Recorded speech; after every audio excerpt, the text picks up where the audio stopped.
Yeah. Do you have a green screen? Yeah. Well, That's I cool. have a green screen that sometimes we hang up with Secret Monkey Weekend because with more than one person, it goes in and out. You might see my head coming in, Right, right. but with one person, it tends to do okay. Although I just think it made my hat disappear by doing that. Yeah, your leg is gone too. But what's gone? Your leg, One of my legs. your right leg. Right. Well, like I said, I'm from another dimension and I'm from another time. And Right. believe it or not, I think that's my little microphone here that someone gave me years ago. Oh, cool. I have another one on the way. Phil Lee, who was a guest of the Secret Monkey podcast. We had some audio trouble, so he said, I'm going to send you another snowball or whatever you call it. Oh, cool. So we're waiting in the mail for that. But I do predict a little bit of dog disturbance. Can you hear that? Oh, yeah. Yeah. Well, that's okay. That's part of our home, and that's kind of how these things go. Isn't your dog named Early? I have two dogs. Yeah, Early and Sophie. Go ahead. And they have multiple names. Early is Mr. Moose and the Moosinator and Dr. Moose and Mitter, Mr. Moose and Mr. and all that shit. And or if you're not all hung up on that brevity thing, he Baron von Moosikins. So yeah, and he's coming to the end. He's 14 and he's not he's doing okay, but I don't see him hanging on too much longer. He's in good spirits and he's hanging in there, but he's 14 and he's a half lab, half Great Dane, and Yeah. he's a sweetie, and we got him right about the time Matt passed away, and he kind of helped with the grief, just having something to focus on and talk to, and Anna and I keep really different hours. She's like a 5:30 a.m. to 9:30 p.m. person, and her body clock is kind of locked into that, and then mine is 10 a.m. to 2 a.m. Yeah. So there was a lot of Wait a minute. You're up till 2 a.m.? Yeah.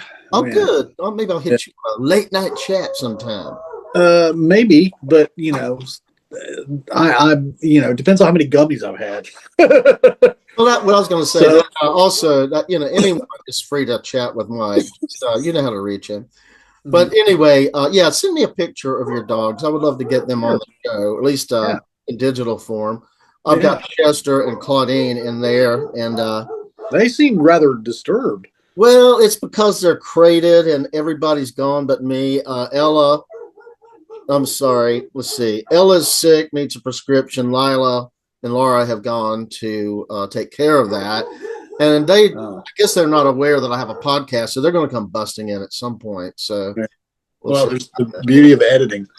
What do you edit? What do you edit with, by the way? What software do you edit with?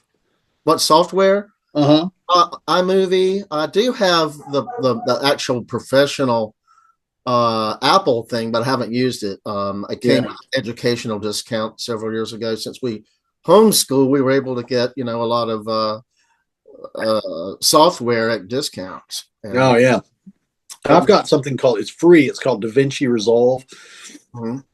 And it's very much like Adobe, and it's really cool. And I really have enjoyed learning it. I just enjoy learning new skills. It's very cool. And it wasn't too hard of a reach for me being an audio engineer, a Mac guy, and then also being a graphics guy. So it's kind of there's audio involved, there's graphics, like color correcting, all that stuff is very similar, but it's working with video and it's slower. Like when you get done, you got to render it and just sit there and stare at it for a while. But I really enjoy it, and I don't know that I'm going to turn it into a side hustle or anything like that. But it's just another nice skill to have. I used to have Photoshop Elements, and I can't even remember how I got it or why. But maybe Holden Richards gave it to me. I can't remember. But he's probably somebody we could have as a guest at some point. Not to get I've had track because we have a very good story to tell later about one of our friends. But I was going to say, and now I use Photoscape X for my to make this. Let me just move out of the way here. See. Yeah, that's cool, man. Yeah. So I mean, I made it like about 10 minutes before we went on today. I might swap. But anyway, I want to lay the outline of maybe what we might talk about today. If that's sure.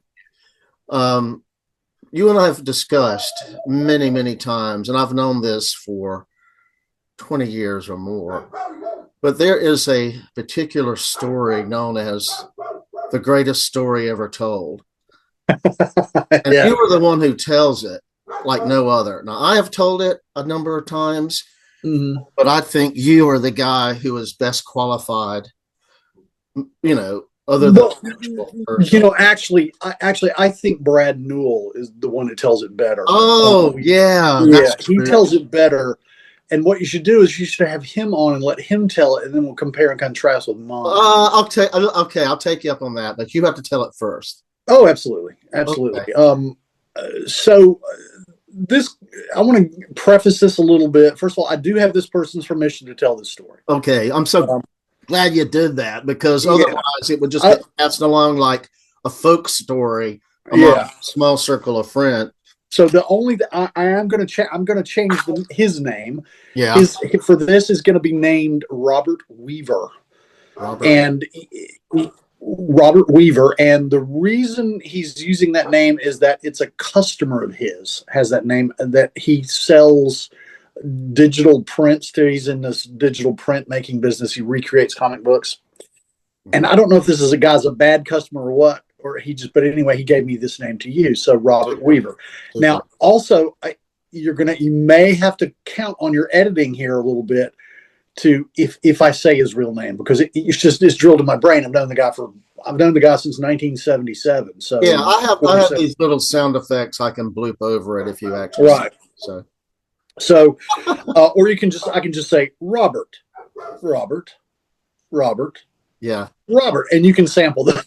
That's right. Okay. I'll capture them now. Okay. So I'm going to have to preface this story a little bit, because if I just tell the story without any context, it's still the greatest story ever told, but with the context of it is kind of where it's all came. So, and I'll try not to go for an hour on any of this stuff. But as far as the aggrieved party in this story, I'm going to tell his name. I don't want to reveal. It's a dramatic reveal who it is, but I'm going to use his name because I just don't care. Well, here's the thing: if say someone like Conan or one of those late night hosts hear this story, they might ask him about this, and it'll make the podcast famous, right? There is no way that he would forget this. Yeah. Okay. The aggrieved party. All right. So Robert is one of three children from a family of academics who taught. Both his parents are passed now. They taught mathematics at a university this all happened in Greensboro, and they were mathematics professors at a college in Greensboro, and therefore his parents are kind of interesting in that they're both left brain and right brain, very, very smart people. But the whole family is, the best word I could use to describe them is eccentric.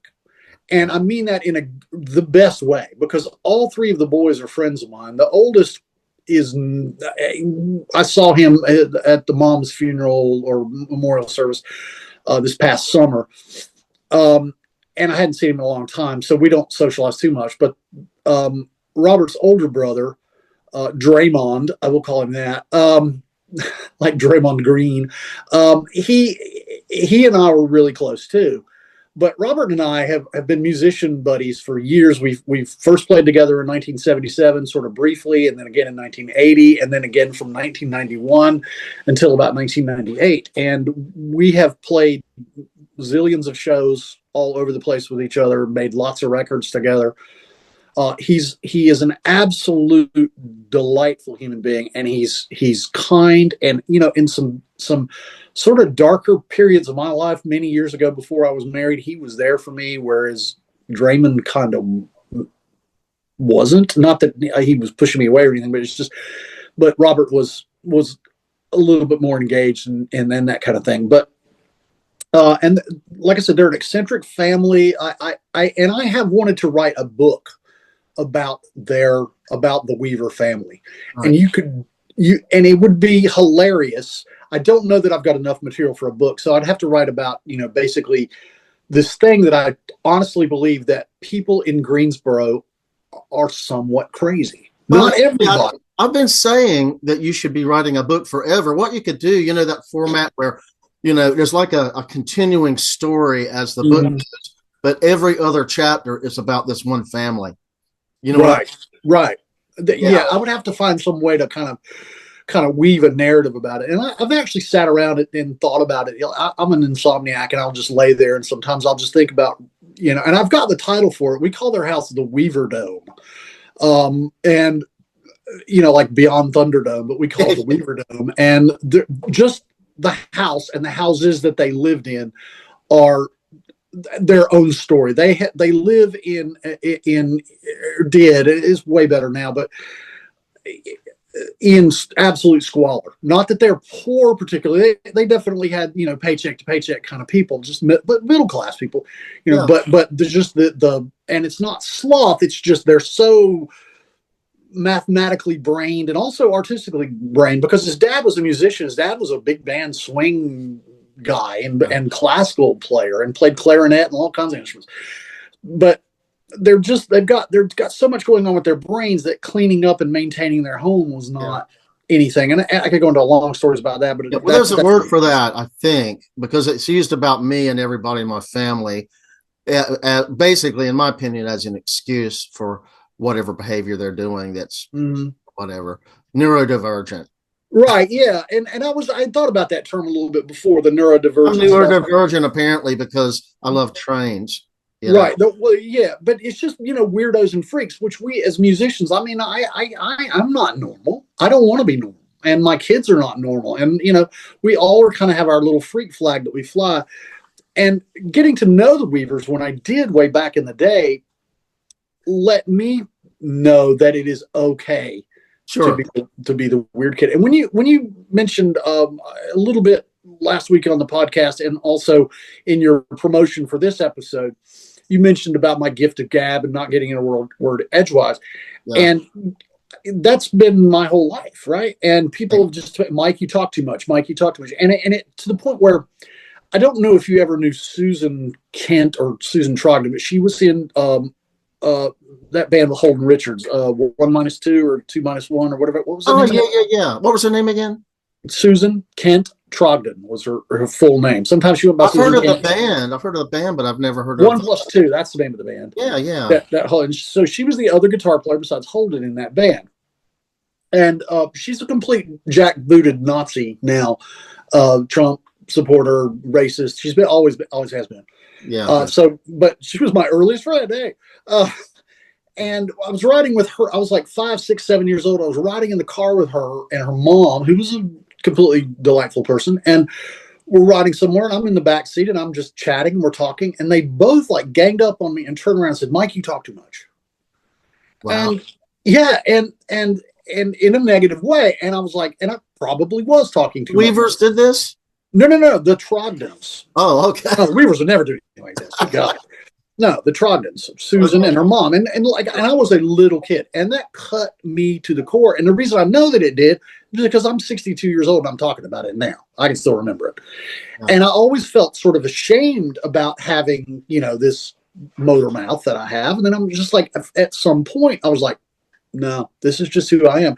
And every once in a while, my wife will give me this. She'll just get to the point. I'm just like, you're just going to have to bear this out. Yeah.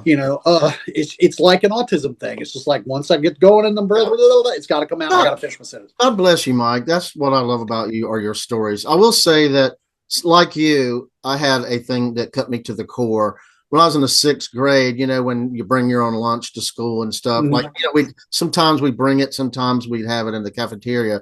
But there was this girl, and she had some kind of cake or cookies, and I asked her if she was going to eat all of that. Mm-hmm. And she said, "Jeff, it's always about you, isn't it?"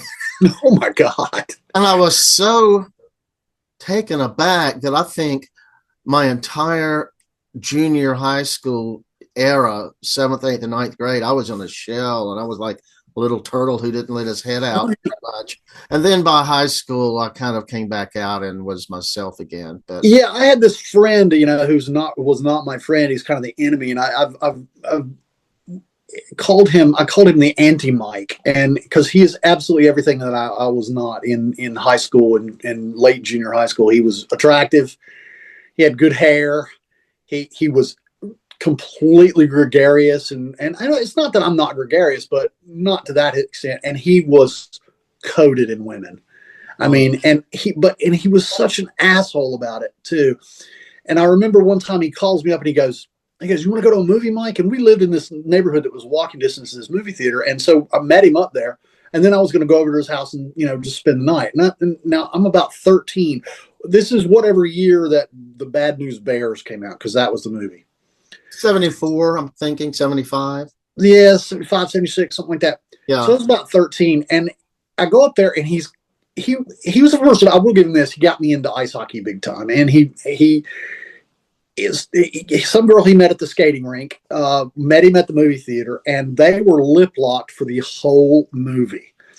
Didn't see the movie, not one thing. And I tried to watch that movie, and I was odd man out, and I felt terrible, and I was so upset. And he did it just to torture me, just these.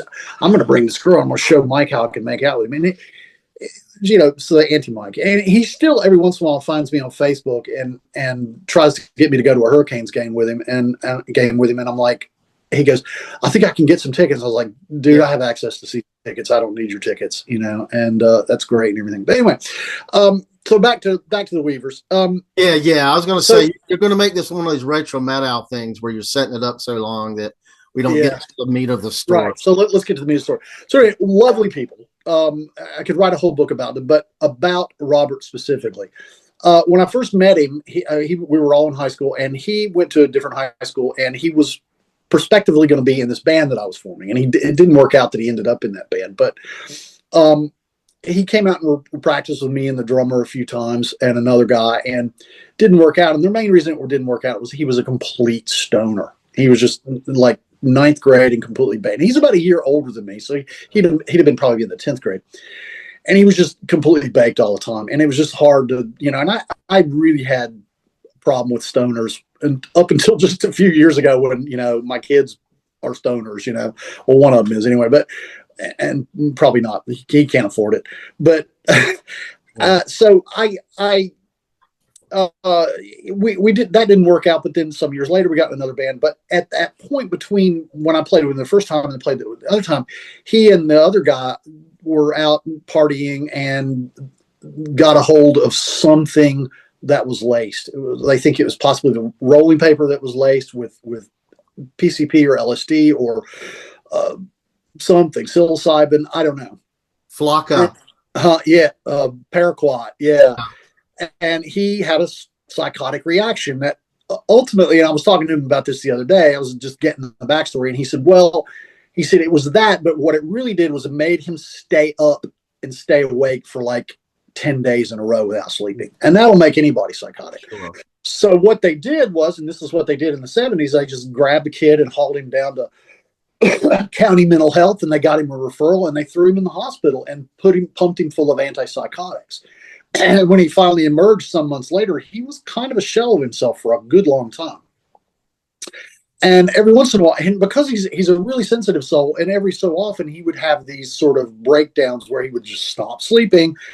Then he would start being a little nutty, and then they would put him on his antipsychotics, and he would fall asleep, and then he would be fine. And those happened all the way up until about 1990, but not very often. Every 4 or 5 years, for he'd have 2 really bad weeks. And but once he met his wife, and his life became sort of more complete and settled, that shit's of the past. And he's a total grown ass man now. And so this happened in about so I'm starting the story now. So anyway, he's got a little bit of this psychedelic thing, and he's also he's a musician, and he writes millions of songs. And dude, with all deference to you being a songwriter, Robert has written some of the most astonishing songs I've ever heard. Just totally pro stuff, beautiful stuff. You heard our band? I've heard them. Yeah, they're great. Good stuff. And he's always been like kind of he's wanted to make it. That's his word he used to use back when we were. I want to make it, man. He's from Seattle, so he's got this accent, in Seattle accent. Make it, man. He says magazine and wagon. I just love that. But but whenever he gets near famous people, like the first time we met Mitch Easter, he was like nervous and all these things, and he kind of gets nerved out and he doesn't go psychotic, but he's just like he gets a little hyper, a little manic and stuff. So the Weavers were living in this house near UNCG, and on a little side note, this house was actually built by my grandfather. Huh. And my dad helped build it in the 30s. He built it for one of my grandfather's employees, and then somehow it ended up being the Weavers' rental house, and they trashed it. And finally I don't know if they got evicted or just it was time to move, and it hoarding and filth and all this stuff. So they found this rental park. Now that was in downtown Greensboro, and they found this rental property out near the airport. And back then, that area around the airport wasn't quite as industrialized. This is about 1982. Mm-hmm. And there's this highway that runs from the airport to High Point. It's called 68, and it intersects with 40. So you've got, I-40 going to Winston-Salem this way, and you've got 68 going this way. Yeah. So their house was on 68, and Robert didn't have a job, and he finally got one at this airport hotel called the Albert Pick. And I think my brother... name?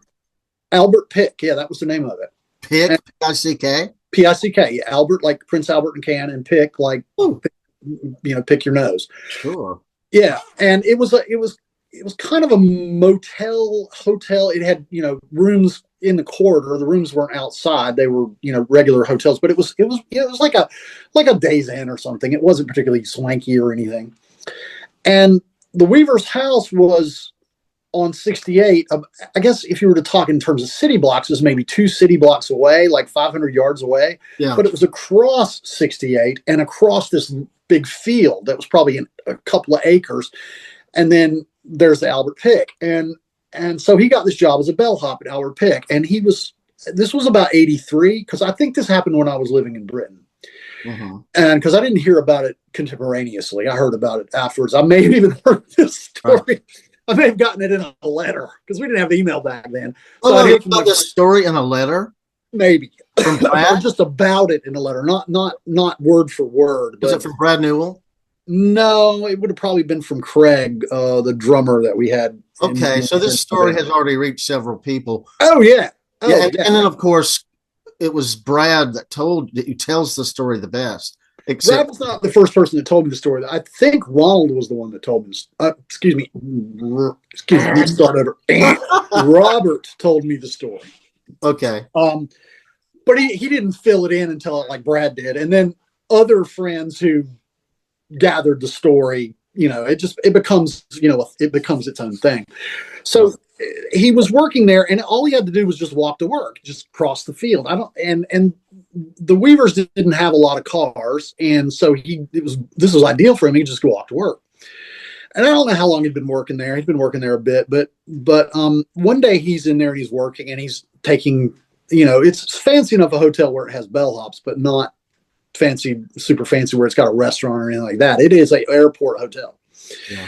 So he's standing there, he's in the lobby, and this bunch of people were checking in, and there's this people in line, and it's a cadre of a few African-American people. And one of the African-American people is standing there, and he's got very flamboyant hair.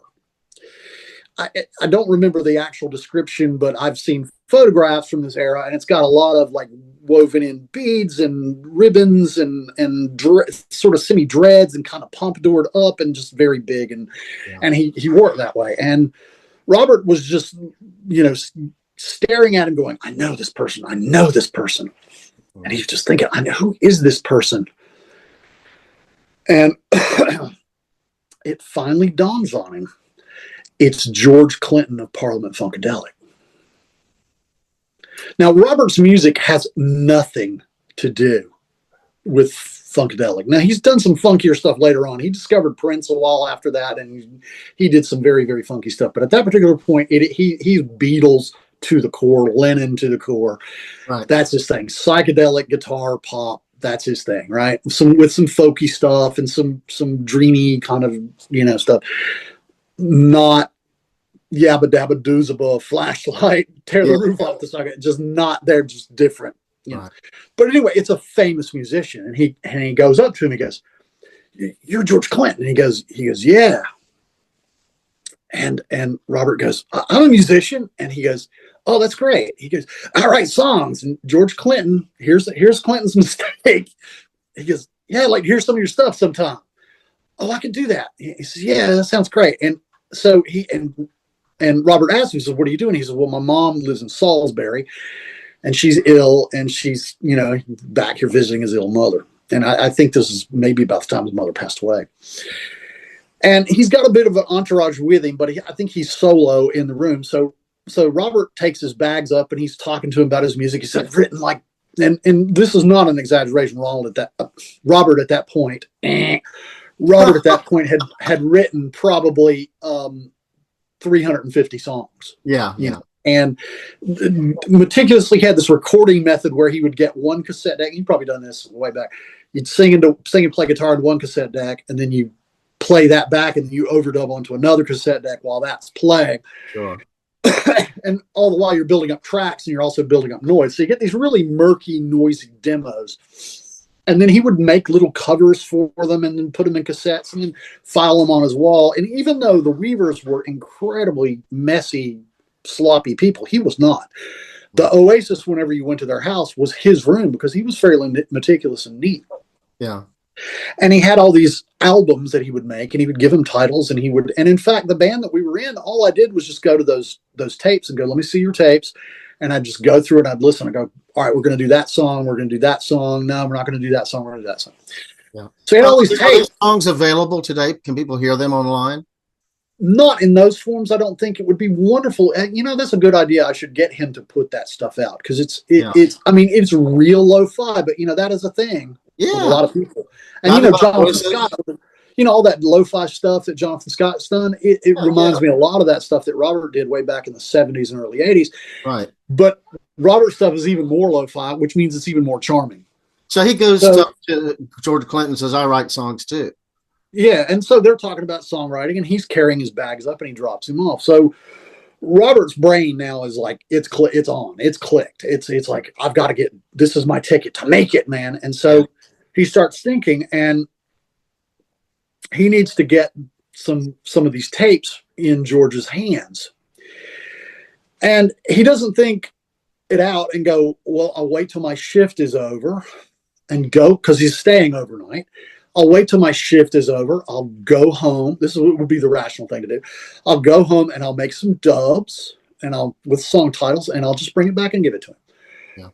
Yeah. But rationality is just quickly heading out the door.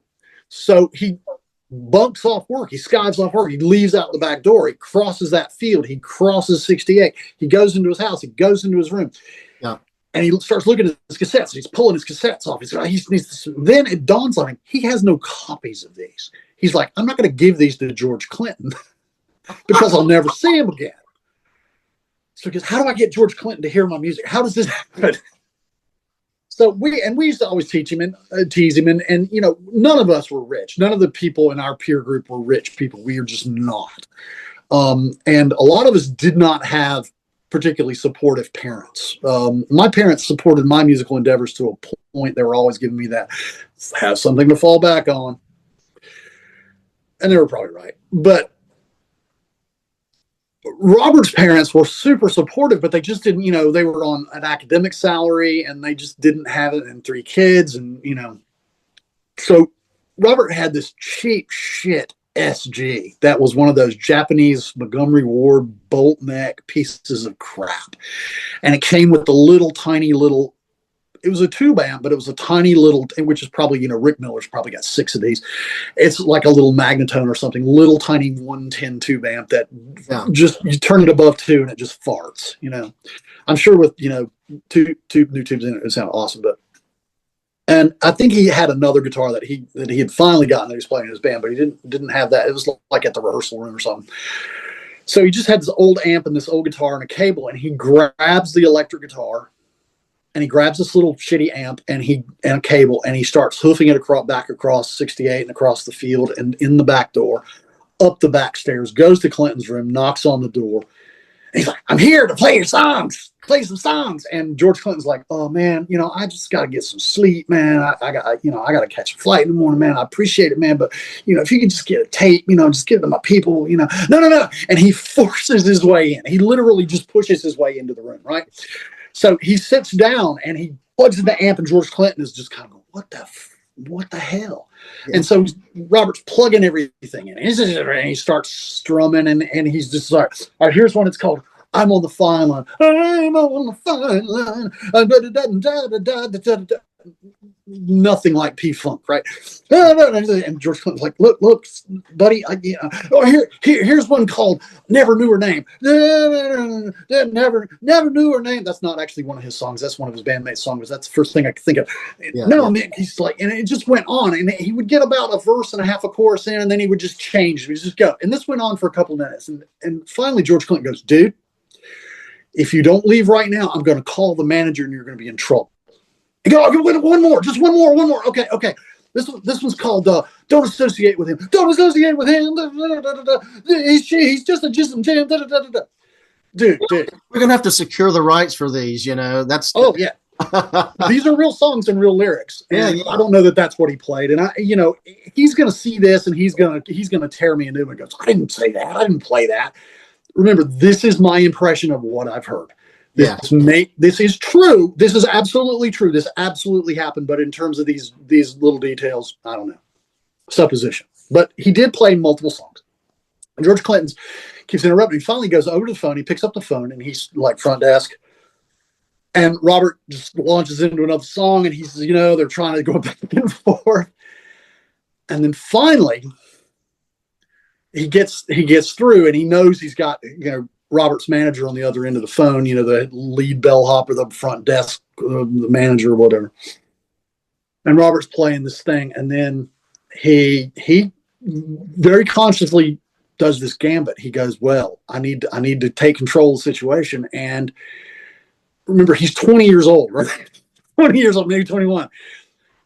He grabs his heart, he clutches his heart, and he falls. He's sitting on his amplifier, and he just falls onto the floor and clutches his thing. And he's just having this seizure, and it's just, he's the heart attack. So Clinton hangs the phone up, and he gets up and he goes over to Robert. He stands over him. He gets down on the knees. Now, who would have thought that George Clinton knew CPR? So he reaches down and he grabs Robert from behind the head, and he clears his airway, bends his head back, opens his lip, mouth to mouth, chest compressions, mouth to mouth, chest compressions, mouth to mouth, chest compressions. Well, the call had gotten through, right? Knocking on the door, Mr. Clinton. They come in, come in. So they come in, and he's doing the chest compressions. And then as soon as the hotel people, which is the hotel detective, it's Robert's immediate manager, it's the night manager, whoever's in charge. These three people come in, may have been more. They come in, and just as soon as they do that, Clinton pulls up from doing the CPR, and Robert just bolts up. He's fine now. He's completely fine. And they're going, what the hell is wrong with you? It's a P-Funk miracle. And he's going, well, I just wanted Mr. Clinton to hear my songs, and then I don't know. I thought I was having a heart attack, and I just, and he wasn't having a panic attack, and he wasn't having a psychedelic event. He planned that. He did. He was just like, I got to do something. And Clinton is already giving him mouth to mouth. And so they get him up, and they unplug the guitar, and they haul him out. And so the manager's in there, doing his manager thing. Mr. Clinton, we're so sorry. We're going to comp the room to you. And please come back to the Albert Pick, and you don't say anything bad, and don't call the police and all this stuff. Yeah. So while that guy is in there, assuaging Clinton, right? And, huh? Robert? No, while Robert's boss is in there sort of assuaging Clinton and, calming the situation down. His supervisor and the hotel detective are out in the hallway. And Robert's like walking around going, am I fired? Am I fired? And they're like, yeah, you're like really fired, and we're just trying not to have him press charges. So they de-escalated, didn't press charges, and when I thought about it years later, I thought, well, so the punchline is the CPR, right? And I was like, God, who would have thought, But then you got to think, P-Funk, that whole cadre of people, they did a lot of drugs. They did a lot, and Clinton himself, was a crack addict for a long time. And you got to think that there had been OD situations in his past. Well, it's incredible. Like he maybe didn't put like ice cubes up his ass or something. Right, a Graham Parsons moment. Hey, we have a dog visiting. Hey, puppy. Here. That's Chester. Yeah. So, and he had some other things like that happened in his past, and Robert was super close to his mom, and his mom was just an absolute peach of a human being, just one of the sweetest people ever. And they were very close up until she passed away about a year ago, or a year and a half ago. And her, she loomed large in their family. And now I had problematic relationship with my mother, especially in my adult years. And growing up, my mom was just a mom, but I think I finally decided that figured out that she didn't like my life, and she didn't like me being married, and I was the baby and all that stuff. And she was kind of antagonistic toward me for a lot. And part of it is just her own personality. And, my dad passed away in 98. And so she was alone. She never dated after that. Yeah. And, so I had a rocky relationship with my mom, and,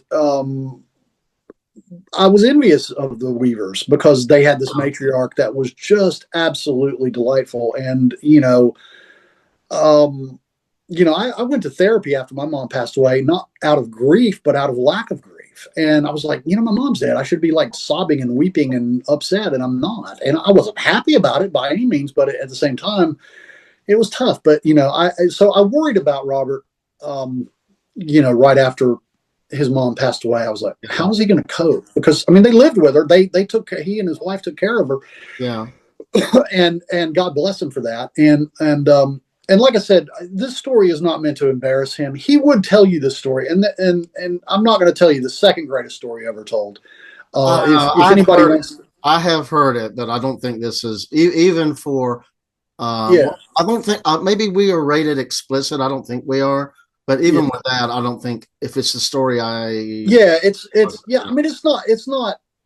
It's a little bit more embarrassing, but and it involves his mother tangentially sort of toward the end, but he told that story on the way back to our female manager on our way back from a gig in Charlotte. And I don't know how it came up, but it just came up. And we had Doug Edmonds was our substitute drummer. So it was me and Doug and Greg Bauer and Robert, and which was the band. This was before Brunson had joined, and Nancy, our manager. And the subject came up in the van, and she was not laughing. Doug was tearing up, and Greg was like just incredulous. But Nancy was just slack jawed. She was just slack jawed. Yeah. Now everybody wants to know what that story is, so maybe they can hit me up. Yeah, maybe our viewers can just make up their own little stories. Well, Mike, I'm going to try to draw it to a close soon. For one thing I want to do each week is to sort of like, what is your headwear this week? Mine is it's more expos. It's more expos. Yeah, more expos. Mine. What do you call these types of hats? What do you call them? A toque or a beanie or a toboggan? See, I call it the toboggan. I have never heard it. Yeah, but when I see them on sale at merch tables and they're called beanies, it's like, no, they don't have a little wheel on top. Do you remember that little cartoon show called Beanie and Cecil? Sure, yeah. a boy beanie had a beanie, and it had a little hey, Beanie Boy. Yeah. And you know, on the Beverly Hillbillies, Jethro went to Faber College or someplace, and he wore a beanie, you know, like kids would in the 20s. So that's a beanie to me. But yeah, I'm Southern. Yeah, toque is kind of more I think the more the Canadian word or up northern kind of thing. I've heard that. I mean, you know, yeah, the guys from SCTV had that little radio hit that I mentioned too, isn't it? But yeah, definitely, at least in this part of North Carolina, we've had influx from so many other states that I think a lot of our culture as far as word choices have been watered down. Right. Probably some for the better, but yeah, let's not get rid of toboggan for that. There's a girl who has a Instagram site that dropped on mine in front of me, and I had to follow her because she's hilarious.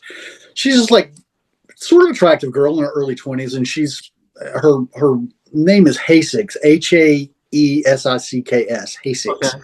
Okay. And she's on, and she's from Appalachia somewhere like Tennessee or super western North Carolina or Georgia or something. And she's just got this thick Appalachian accent. Yeah. And she's very, very pretty, and she's very well made up, and she doesn't look like she lives in a shack but man, her accent, and she always goes on, and her content, and she's got zillions of followers, and her content is about Appalachian words and things like that. And that's absolutely, she goes, it's a toboggan. It's a toboggan. And it's like, yeah, that's what I grew up, and I'm a person I'm not comfortable with my southernness. I never have been. Well, my mom is from Eastern North Carolina, and she called, believe it or not, toboggan. Toboggan, yeah. Yeah. I have no idea. Is it spelled that way? Is the word toboggan? Yeah, it's just like the thing that you just ride the sled. Yeah, okay. I just couldn't. But I will say this, to me, what I think of toboggan really is like, I've got one. It might have been what I was wearing. No, I was wearing Expo things. I've got one I got at a Guilford College football game a few years ago, and it's a knit hat, but it's got the little ball on top, the little fuzzy ball. Yeah. I don't think I have one. And that's what we always called it. And, we had, and when I was a kid, I used to have a bright red one with a little white stripe on. That was my toboggan I'd wear to school on super cold days, which we don't have anymore. Yeah. And, that's what we called them. And that's Mom, get your toboggan. And, that's what, and what we call them. Well, Mike, you don't have to change it up. Just be yourself. But I decided to wear, something different this time. It's still Baltimore related. Right. I got this as a gift. Believe it or not. That's nice. Someone had a buy one, get one free offer, and he got this one for half price. So I think I'm going to take him to the Durham Bulls, feed him hot dogs. So I don't know if you can see what I'm wearing here, but this is just a baseball sleeve shirt. This is just a red T-shirt over top of it. It's actually a different shade of red, but I got all kinds of funky lights on. But this is a red sleeved, white, long, 3/4 sleeve baseball under jersey. And yeah. I bought it several years ago because my very first baseball team was called the Guilford Reds, and we were the minor league to the little league team. So we were those little 8, 9, 10-year-old scrubs. And that's all we had for uniform was we wore jeans and then these shirts, and then a red hat with a blue bill and those really basic generic iron-on letters, and it said it had it had a blue G on it right there. Yeah. Well, I've seen football pictures of you, but if you can find any of those baseball pictures, I would love to find some of those baseball pictures. I know, but I don't think anybody ever took pictures of that team. But when I finally did make it on the major league squad, the Guilford Tigers, Airport Transportation Tigers, oddly, our uniforms were basically the Kansas City Royals, royal blue and white, and I was so big. I was so much taller and bigger than all the other kids, and they all eventually caught up to me. But like, I had some sort of like growth spurt in like the 5th grade, and I was just this enormous moose that I couldn't fit in the little league uniforms. I was wearing fully on it, and it wasn't that I was fat back then. I wasn't. I was just tall and big, and so I had to go and buy my own uniform. And I really liked that uniform because it was 1974 or whatever, and of course everything's double knit. Yeah. And it had that script logo with the little slash under it, and it said Tigers, but it was at an angle like this. Yeah. That was so cool looking. Yeah. Yeah. And I had to just get a plain white shirt. I mean, and I was a catcher anyway, so I was wearing a chest protector. But yeah, that was my thing. Yeah, by the time I was in the Pony League, we were all the same size. But those last 2 years of Little League, and I remember seeing the picture, and I had like black horn rimmed glasses and really long hair. Yeah. And I'm just towering over everybody. Right. One of these Instagram reels or maybe a Facebook reel of the coach for the Kansas City Chiefs when he was old enough to compete in the punt, pass, and kick. Apparently he made it to the finals, so there's video of it. And, Andy Reid? He's twice, whoever the guy's name is, I don't know. He's twice as big as everybody else on the field. Like it looks like one of the coaches, and then all these little peewees behind him, know, the kicks and passes. I won the punt, pass, and kick for my town, for my age group. Oh, I know that whole story. Well, yeah, it's kind of sad. It ended sadly because I turned 13 before the Super Bowl.